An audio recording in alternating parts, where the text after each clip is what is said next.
দক্ষিণ কামৰূপৰ আৰ্দ্ৰভূমি গছৰণীয়া পথাৰ দৰাবিলত উপস্থিত মেধা পাটেকাৰ।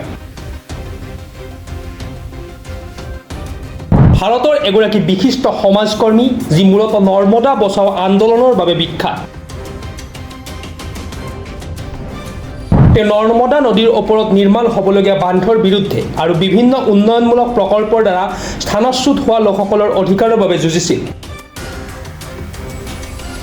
অৱশেষত দৰাবিল ৰক্ষাৰ হকে মাত মাতিবলৈ উপস্থিত হ'ল মেধা পাটেকাৰ। উল্লেখ্য যে পলাশবাৰী ৰাজচক্ৰৰ ৰামপুৰ মৌজাৰ ১ নং ৰামপুৰ আৰু ২ নং ৰামপুৰ গাঁৱৰ গছৰণীয়া পথাৰৰ ৬১০ নং দাগৰ অংশ ৮৩ বিঘা ২ কঠা ১৪ লেচা আৰু ২৪৬ নং দাগৰ অংশ ৬৬ বিঘা ২ কঠা ৬ লেচা মুঠ ১৫০ বিঘা ভূমি চৰকাৰে লজিষ্টিক পাৰ্ক নিৰ্মাণ কৰিবলৈ ব্যৱস্থা কৰিবলৈ বিচৰাক লৈ ইতিমধ্যে জাঙুৰ খাই উঠিছে বৃহত্তৰ ৰামপুৰ অঞ্চলটোৰ ৰাইজৰ লগতে দক্ষিণ কামৰূপৰ বিভিন্ন দল সংগঠন, প্ৰকৃতিপ্ৰেমী, বিশিষ্ট চিন্তাবিদ, কুমাৰ শিল্পকে ধৰি গোপালক আৰু মৎস্যজীৱী লোকসকল। আজি নৰ্মদা বচাও আন্দোলনৰ বাবে বিখ্যাত মেধা পাটেকাৰ উপস্থিত হয় দৰাবিলৰ পাৰত।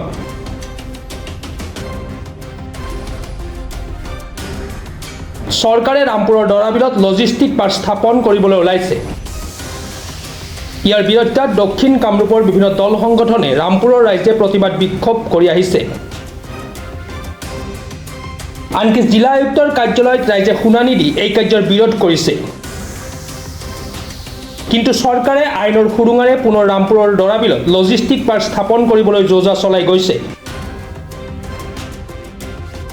এই ঘটনাৰ বাবে ৰাইজে আহ্বান মৰ্মে আজি ৰামপুৰৰ দৰাবিলত উপস্থিত হয় নৰ্মদা বচাও আন্দোলনৰ সংগঠক নেত্ৰী তথা মানৱ অধিকাৰ কৰ্মী মেধা পাটেকাৰ। তেওঁ এই দৰাবিলৰ বুকুৰ বেদনাবোৰ শুনি দুখ প্ৰকাশ কৰে। কোনো কাৰণতেই দৰাবিলত লজিষ্টিক পাৰ্ক স্থাপন কৰিবলৈ নিদিয়াৰ বাবে মাত মাতি যাব বুলি উল্লেখ কৰে। আপোনালোকৰ অধিকাৰ আপোনালোকৰ হাতত।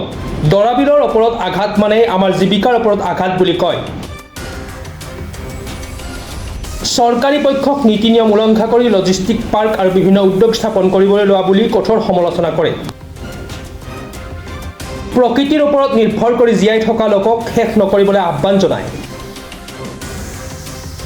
উল্লেখ্য যে উক্ত অঞ্চলৰ একাংশ সচেতন ৰাইজে দৰাবিলৰ বিৰোধিতাৰে বিভিন্ন সময়ত প্ৰতিবাদ সাব্যস্ত কৰি আহিছে যদিও সংবাদ মাধ্যমৰ পৰা আঁতৰত থাকি প্ৰতিবাদ সাব্যস্ত কৰা পৰিলক্ষিত হৈছে। ये जो डोराबिल का क्षेत्र है वो एक तो बील मतलब लेक है जो मछुआरों के आजीविका का आधार है और इसमें भी बहुत सारे कुछ हजार मछुआरे हैं और बाकी जो ज़मीन है वो पशुपालकों का जीविका का आधार है। आजू बाजू में खेतीहर है वो किसान कर रहे हैं, पॉटर्स है मिट्टी के कुम्हार वो छोटी छोटी मिट्टी लेकर ये हरिदेवी कुमारी जैसे वो उस पर भी अपनी आजीविका कर रहे हैं। और यहाँ अचानक ये जो VGR यानी विलेज ग्रेजिंग ग्राउंड है वो जो 1300 करीबन बीघा का है तो उसके बीच में कहीं ये जो कलकत्ता एक इंटरनेशनल लॉजिस्टिक्स पार्क करने वाली कंपनी को ला रहे हैं वो विकास के नाम पर ला रहे हैं। लेकिन कोई भी विकास के नाम पर कार्य करना है तो उसका असर क्या होता है, किस पर असर होता है, उनकी सुनवाई चाहिए, उनकी मंजूरी चाहिए। यही तो जनतांत्रिक प्रक्रिया है और इस पर कानून है। और ऐसा होते हुए इन्होंने विलेज डेवलपमेंट कमेटी है हर विलेज में, उसको भी पूछा नहीं, किसी को पूछा नहीं। और जो इनको पहली नोटिस अप्रैल महीने में दी और पब्लिक हियरिंग हुआ वो पब्लिक हियरिंग नहीं था और पब्लिक हियरिंग के बदले एक एक को रूम के अंदर बुलाकर सुनवाई करना ऐसा तो मैंने कभी सुना नहीं था। और पब्लिक हियरिंग के पहले पर्यावरणीय आघात मूल्यांकन एनवायरमेंटल इम्पैक्ट असेसमेंट होना चाहिए और उसकी प्रति लोकल लैंग्वेज में ट्रांसलेट करके लोगों को उपलब्ध होनी चाहिए। उस पर फिर लोग बोलेंगे कि यह सही में आघात क्या होने वाला है, वो मंजूर है कि नहीं है। तो इन्होंने जो पहली नोटिस पर जवाब दिए और पब्लिक हियरिंग सो कॉल्ड हुआ वो भी बाहर नहीं हो सकता है, वो जो प्रभावित क्षेत्र है उस क्षेत्र में होना चाहिए। तो ये सब गलत हुआ। अब फिर दूसरी नोटिस दी है, दूसरी बार पब्लिक हियरिंग मांगा है, पर उसके पहले भी कहाँ है अध्ययन, पर्यावरणीय आघात मूल्यांकन। तो ये सब गड़बड़ हो रही है। यहाँ के मछुआरे, कुम्हार आज किसान, सामाजिक कार्यकर्ता, पर्यावरणवादी ये सब एकत्रित आकर आज एक प्रकार से संकल्पित है कि जो लॉजिस्टिक्स पार्क यानी बड़े बड़े कंपनियों का सामान इधर से उधर ले जाने वाले उसका जो ये 150 बीघा में कर रहे हैं उसका असर बहुत होगा। यहाँ के नदी पर असर होगा जो कोलोही नदी है, यहाँ के ज़मीन पर असर होगा, पशुओं पर असर होगा, किसान, मजदूर, मछुआरे सब पर असर होगा। तो इसीलिए मेरा तो ऐलान है सरकार को कि आप कानून का पूरा पालन करो, जनतंत्र का पालन करो और संविधान का पालन करो और किसी की आजीविका खत्म करना और प्रकृति निर्भर लोगों की आजीविका होती खत्म तो प्रकृति खत्म होती है और प्रकृति खत्म होती है तो अन्नदाता अपने को अन्न देने वाले अन्न कौन देगा, कौन ऑक्सीजन देगा अगर ये पेड़ जो ग्रीन वेंटिलेटर्स है वही खत्म होंगे तो ये सवाल सोचो। तो ये सोचने के लिए डोरो बिल एक मौका दे रहा है और इसमें जो लोगों की एकजुटता, जाति धर्म के पार प्रकृति धर्म जो बिरसा मुंडा ने कहा था और मानव धर्म, ये दो धर्म को मानकर जो एकजुटता हो गई है उसको आगे ले जाना हम बहुत ज़रूरी मानते हैं। Any suggestion for people?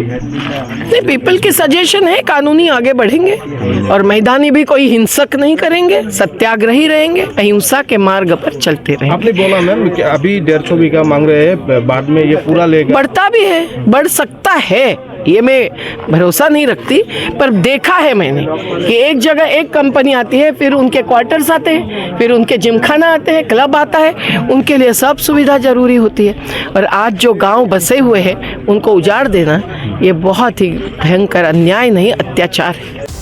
News desk report, प्रातः टाइम डिजिटल।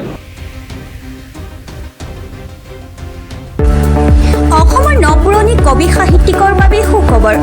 প্ৰভাতী অসম সংবাদ গোষ্ঠীৰ দ্বাৰা পৰিচালিত সাপ্তাহিক কবচে আয়োজন কৰিছে এখন কাব্যগ্ৰন্থৰ প্ৰতিযোগিতা।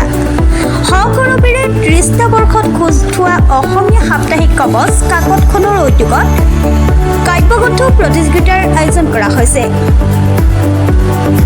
2022 চনৰ পৰা বৰ্তমানলৈ প্ৰকাশিত অসমীয়া কাব্যগ্ৰন্থ দুকপিৰ লগতে লেখকৰ সম্পূৰ্ণ নাম ঠিকনা সখীয়াকৈ লিখি অহা 30টা মেম্বৰৰ ভিতৰত তলত দিয়া ঠিকনাত ডাকযোগে পঠাব পাৰিব। আমাৰ ঠিকনা সাপ্তাহিক কবচ, প্ৰভাতী অসম সংবাদ গোষ্ঠী, বিজয়নগৰ ডাকঘৰৰ সমীপত, কলিতা মাৰ্কেট, 3য় মহলা, জিলা কামৰূপ অসম 781122।